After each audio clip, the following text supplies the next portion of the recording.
Dann habe ich den Kurs gemacht und haben sich gleich ein Jahr drauf ein paar Schulgruppen gemeldet bei mir. Hat mir irrsinnig gut gefallen mit den Kindern, die haben so irrsinnige Begeisterung dabei.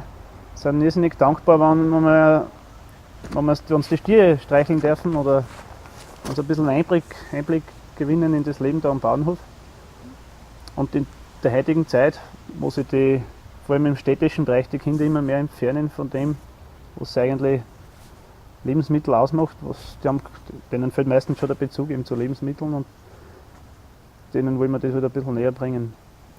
Damit sie nicht das Gefühl haben, das Essen gibt es vom Supermarkt und dann ist es aus, sondern wir wollen ihnen wieder beibringen, wie werden Lebensmittel erzeugt, wo werden Lebensmittel erzeugt, und dann auch eben bei älteren Kindern dann vielleicht auch schon der regionale Bezug zu also Lebensmitteln.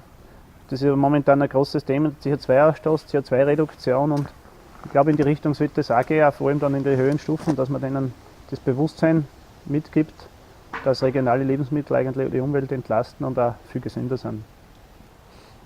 Ja, die Erfahrung, die ich gemacht habe, ist eigentlich, dass schon das Interesse von den Kindern da ist, dass sie wieder ein bisschen einen Bezug kriegen zur Landwirtschaft, was halt dann auch für uns, für die Landwirtschaft selber ganz wichtig ist. Wenn wir unsere Lebensmittel den Kunden verkaufen wollen, müssen wir sie auch zu uns herholen, damit sie wissen, damit sie einen Bezug aufbauen können und nicht einfach das billigste Lebensmittel im Supermarkt kaufen, was von irgendwo herkommt, sondern dass sie ein bisschen einen Bezug kriegen wieder dazu.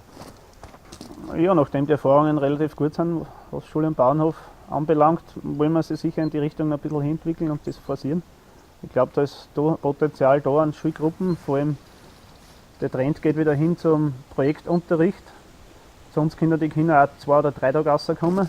Zu dem Zweck wollen wir vielleicht auch noch das Matratzenlager ein bisschen erweitern, dass eine ganze Schulklasse Platz hat. Vielleicht mit so urigen Holzknecht-Hütten, damit sie auch das Feeling ein bisschen wieder kriegen. Wir haben die Leute damals geschlafen, wir haben es gelebt.